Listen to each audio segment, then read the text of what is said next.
All right. Was everybody able to hear that? I know the mic was kind of far away. Were you okay? You heard it. I couldn't hear it back here, so if you heard it, okay. The rest of that bear story was that Pam said, I said, you're running towards the bear. She had a second-story balcony. She said, we're on the second floor. I said, the bear is climbing a tree for an apple. I said, if he wants you, don't you think he can climb up that day? I said, it's just not a good choice. I asked Brady this morning on the way to church, we were driving, and I said, Brady, who's the best preacher? He's quiet, didn't say a word. I waited and I waited. I said, Brady, who's the best preacher at this church? He said, oh, that's you. He said, but, there's professionals out there who are really good. Thanks, Brady. Appreciate that. Keeps you humble now. It's been that kind of a week. When I was young, about 12 years old, or in that area anyway, my stepdad had some farms. Have any of you ever worked on a hog or a chicken farm? These weren't small farms. You're not talking about going out and picking up a dozen eggs, okay? There were thousands of chickens and actually a couple thousand hogs on these farms, and we would work them when somebody else had a day. When other kids had a day off, we went to the farm and worked. And I would usually pick up eggs. Now eggs, when I say not a few eggs, it was usually about 45 cases of eggs, which is 30 dozen per case, or if you're not real good at math, that's 16,200 eggs in a day. That's what I would do. That was my job. Now, it's not, sometimes it's fun to work on a farm, sometimes it's not. I can tell you from, let me ask you, what do you think there is on a hog and chicken farm? What do you think there's plenty of on hog and chicken farms? So I'm not talking about chicken tenders or bacon. So what do you think there's a lot of? Oh, manure. Who said manure? Manure. There's a lot of manure on hog and chicken farms. Sometimes it's just manure, and then sometimes it's mixed in with mud and other things. It's a mess. Okay, it's a mess. We had a lot of it on concrete, but it was definitely a mess. And one day I was carrying some chickens that we had pulled from the cages because they had died, and we put them in the furnace to get rid of to get dinner. No, I'm just kidding. So I walked to the end of the aisle, but when I came to the end of the aisle, towards the furnace, there was an area that was a mixture of mud and manure. Okay?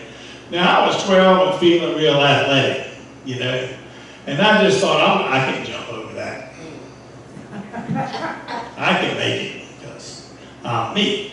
Anyway, I tried, and I got one foot on the other side. And one foot came down right in the middle.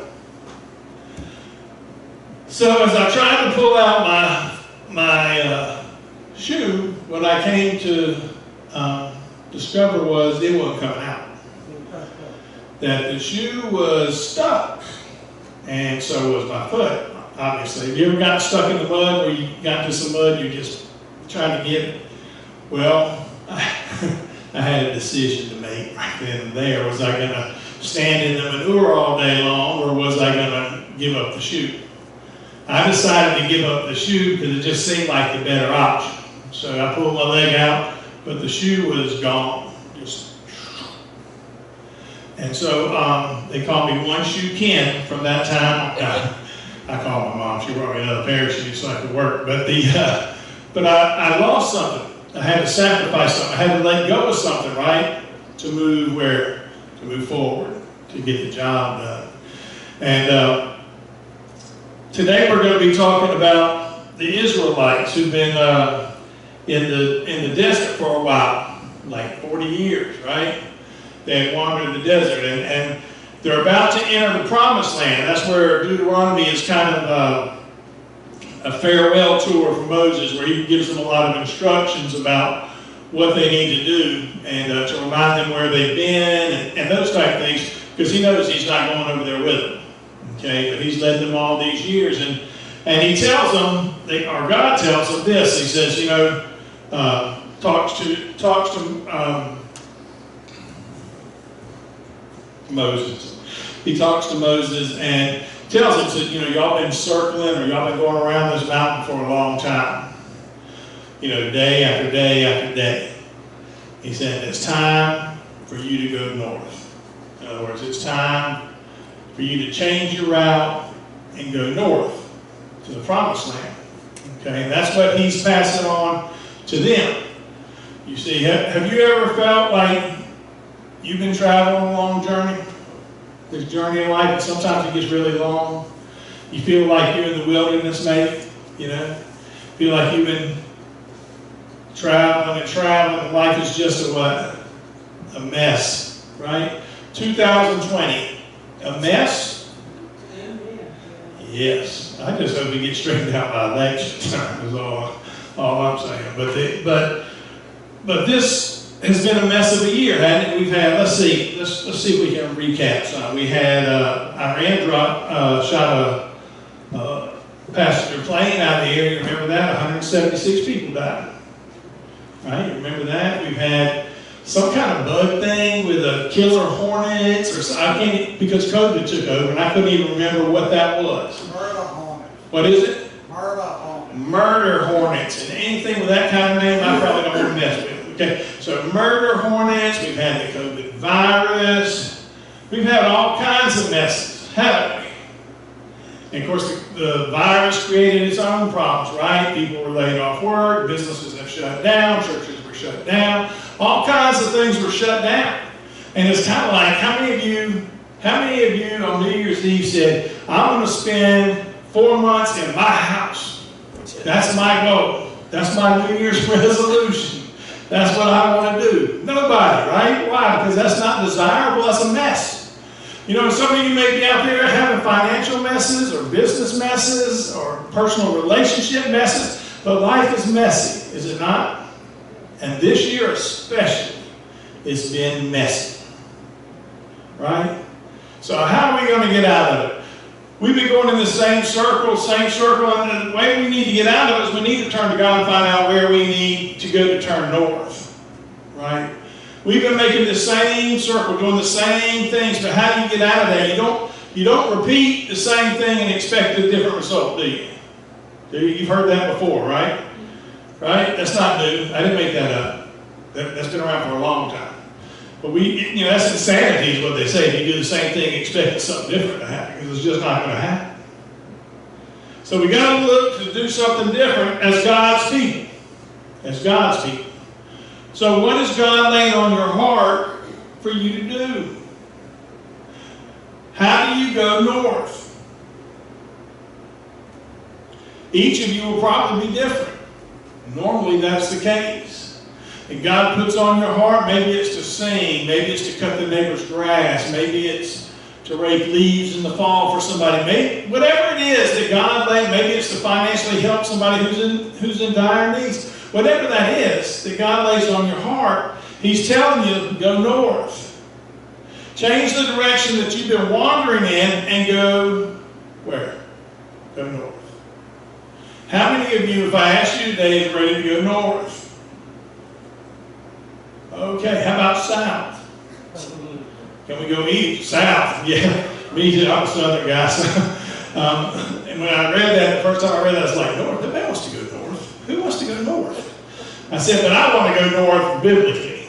You understand what I'm saying? That's a spiritual direction, not necessarily a physical direction. For me, or for us this day, they were trying to get to the promised land.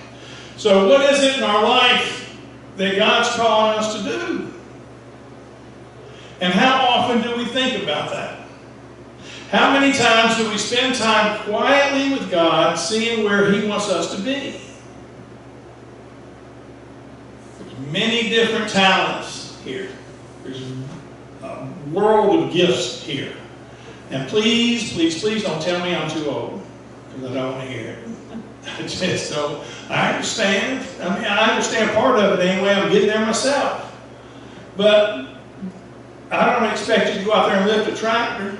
I mean, what I'm asking you to do is to be kind. If nothing else, be the kind of person you want to meet on the street. When you leave the house in the morning, are you the kind of person that you would like to meet on the street? Are you the kind of spouse that walks into the kitchen? Are you the kind of spouse that you would want to be married to?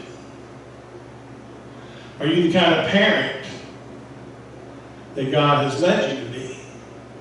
Are you the kind of citizen that you're called to be? Are you kind? And if not, what's standing in your way? You know, it was hard. It was had to be hard for the Israelites to wander all those years. I'm sure they got into a routine. You know, how many of you are in a routine? It's not that routines are bad, right? I'm in a routine. I get up at a certain time or within 10 minutes of a certain time every morning. First thing I do is I go to the coffee, I get the coffee, you know, and then I look for a snack because I'm a big eater. And then, you know, coffee's ready and I go and sit down and turn the news on for 10 minutes because that's all I can stand. And then just to make sure that I'm supposed to be here and there wasn't like the end of the world and I didn't get taken. But I just want to see what's going on for a few minutes. I have a routine, but I like quiet. How many people like quiet? When I get up, I don't want you talking to me. I need that first cup of coffee. I just need to sit. I need to sit with Kenny. If I want to have a conversation, I'll talk to myself. I need to like myself. You know, I want to have a conversation with myself. Now, Pam's just out. She gets up, she's not.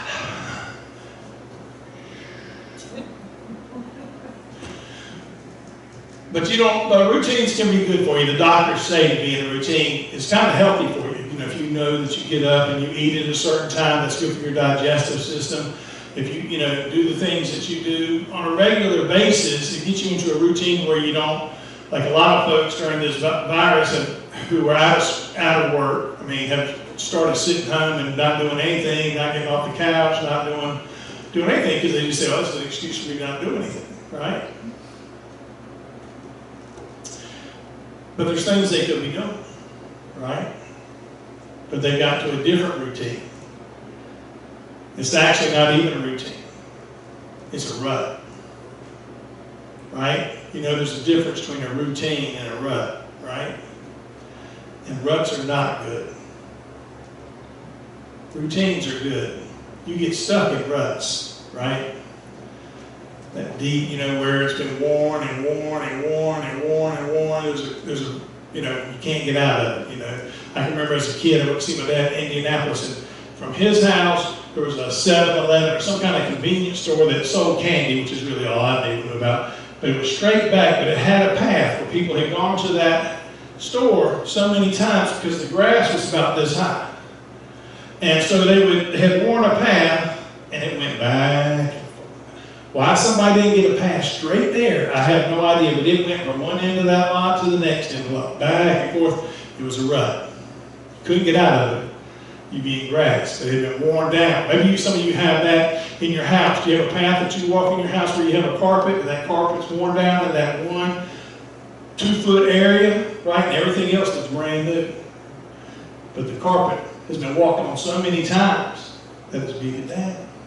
But the point is, what I'm trying to say is that a rut is not good, but a routine is. And I'm sure that the Israelites had gotten into a little bit of a routine. You get up, you make your tent, you pick up your stuff, you eat breakfast, you pack up the tent, you travel a little bit, you make the stop and you set your tent out again, you make supper, but not literally, but I'm just saying that kind of, they had a daily routine that they had gotten into, but they had also gotten into a rut. They had started to accept that we're just gonna water. You know the difference? A routine, if you have a routine, it gives you hope. And if you're in the middle of a rut, it's hopeless, right? You don't know how you're going to get out of that because you dug yourself a little trench there. The Israelites needed, it was okay to be in a routine, but they didn't need to get stuck in a rut. They needed to be able to move on, to be ready when God called them to go where? Okay, let's start over. Thank you. I'm about to go back to the beginning. I don't think we have time for that, but maybe. Anyway, to go north. God called them to go north. Is God calling you to go north? That's all I want to know. And you don't have to write it down. I mean, tell me. You can talk to your spouse about it, or talk to yourself. That's what I do. Or talk to God about it. That's what I do too. And He'll let you know. But a lot of times we get stuck in these ruts that we don't know how to get out. And we're waiting for somebody to pull us out of this rut and tell us where we need to go instead of, searching for it ourselves. And Moses told them, this is what you need to do. He told them, remember. He said, as you go forward into the promised land, I want you to remember something. That God's been faithful. He took you out of bondage. He's made sure you had what you needed to eat and to drink. All this time you've been wandering the desert. And all those people that, except for a few that had left bondage of Egypt, weren't going over. They didn't survive.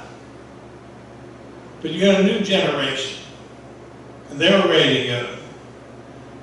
And so God was giving them the land He had promised the last generation who wasn't faithful enough to deserve it. God calls us to be faithful.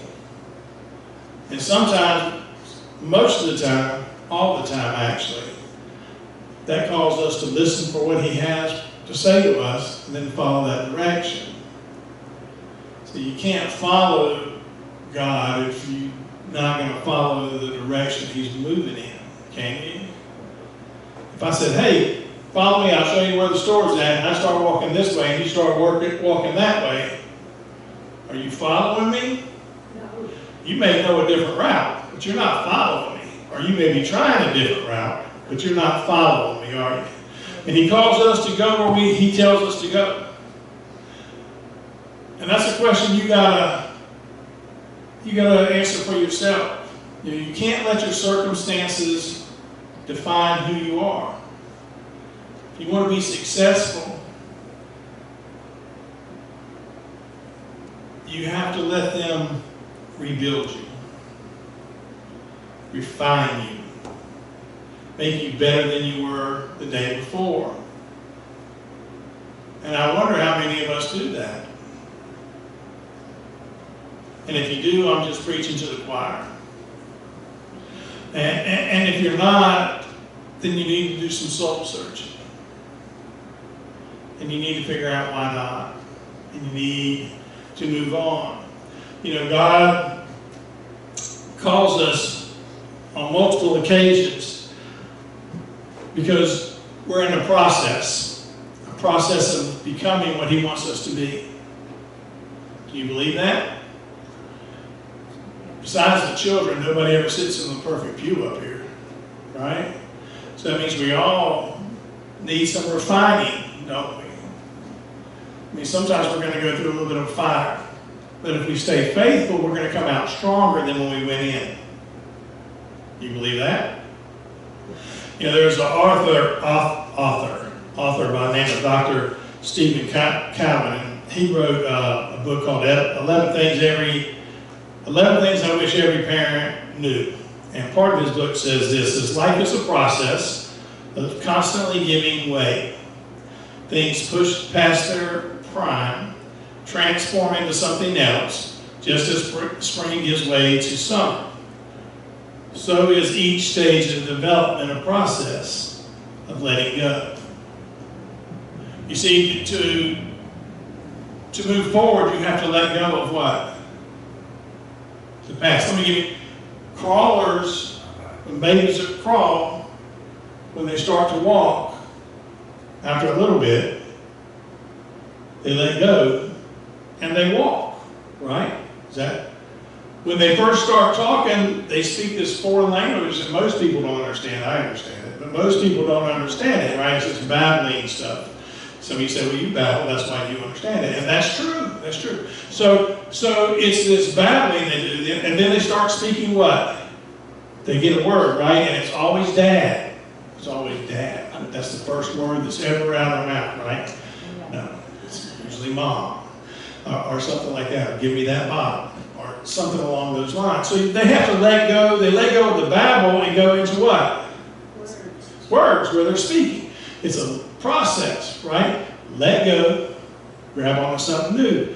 You know, children are small, then they're adolescents, and then they're what? Monsters. That's right. Teenagers. They're teenagers. Just kidding. But teenagers are ahead, aren't they? But it's a process. You know, when you're a teenager, you're not usually playing the games you played as a first grader, are you? Not while your friends are looking anyway, right? Or unless you're babysitting. You've moved on. You've let go of the old, and you grab onto the new. That's what he's telling. Moses is telling the people. You need to let go of this rut we've come into. We're moving north. We're moving on. God is guiding us now. He's guiding us to go north. It's the day we've been waiting for. It's the day that we have anticipated for so long. He's given us this land, this promised land, and we're going to take it. And I imagine after wandering in the wilderness for all those years, they were ready to grasp it, wouldn't you?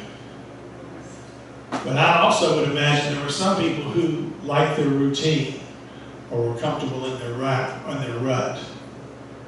Say, but if I go, how do you know he's calling you? You know, you sure you weren't in the wine too much? Or, you know, how do you know? You'll know. Moses knew. When God's talking to you, you'll know. When he's directing you, you'll know. Because he won't let it go. You may try to let it go. You may say, go get somebody else. He says, no, I picked you. That's your job. That's your time. And it'll keep coming up, and it'll keep coming up until you're ready to go where? North. Thank you. North. Until you're ready to go north. Are you ready to go north? You ready to pack your bags? You ready to go? We all should be ready to go. At a moment's notice. You know, being instructed where to go is not new to the Bible. Right? Abram and Sarah were told to go. Right? Moses was told to what? Go. Right? Noah was told to go and build an ark, and it made no sense at all. Right? So the disciples were told to what? To go and make disciples of nations, right? They were called to follow him, to go, to leave their nets behind. Come follow me. They were called, right? They were told to go somewhere that they had no idea where they were going. Right? But they went north. They followed God's lead. That's where God instructed them to be at that particular time. You know, in Psalms 32:8, it says, I will instruct you and teach you in the way you should go. I will counsel you with my loving eye on you. Now, does that sound like a God that sends you and isn't there for you? Because it doesn't sound that way to me. He's got his loving eye on me. He's watching over me. He sent me somewhere, but I need to know that he's with me, right? Because I'm not able to do these things on my own. So it's okay if I'm uncomfortable, but I should not lose faith in that God called me to this and I will be successful. It may not look the way I want it to look, but it will look the way God wants it to look. Jeremiah 29:11. How many of you know it by heart? How many of you ever read it? Charles, what does it say? Okay, let me remind you. It says, for I know the plans I have for you. For I know the plans I have for you, declares the Lord. Plans to prosper you and not harm you. Plans to give you hope and a future. Does that sound like a God that's sending you into harm's way? Does that sound like a God that's telling you that, well, he's telling you to go north, so you've got to question that a little bit. But spiritually, doesn't it sound like he's got something better waiting for you if you can just let go of this? You know, you can't, have you ever tried to grab something with a closed fist? If I'm holding on to this, I can't receive that, can I? I need to get rid of that so I can get this. Amen? Is that everybody's in agreement? Yeah. So why are we holding on so hard for something that God doesn't want us to be anymore? We're not supposed to be there anymore. We're supposed to be moving north. We're supposed to be moving on. And why are we holding on to this other? Let go. Let God. That's one of those cliches, let go and let God, but it's one of the hardest things to do. To fully trust God. But that's what he's calling you to do. But with all that said, free will, your choice. You can go north. You can stay where you are. You can go south, east, or west. That's up to you. You know, when I had that shoe stuck in the mixture, I had to make a choice. And life is filled with those choices. And sometimes we got to leave things behind for the better good. Would you agree with that? Yes. Sometimes things get in our way and we don't see clearly. But we need to always be mindful that we listen for a word from God. So when he tells us to go north, we are obedient. And we follow his direction. So when we finish this race, this journey we're on, he's going to say, well done, good and faithful servant. And all God's children said, go north. There you go. Go north.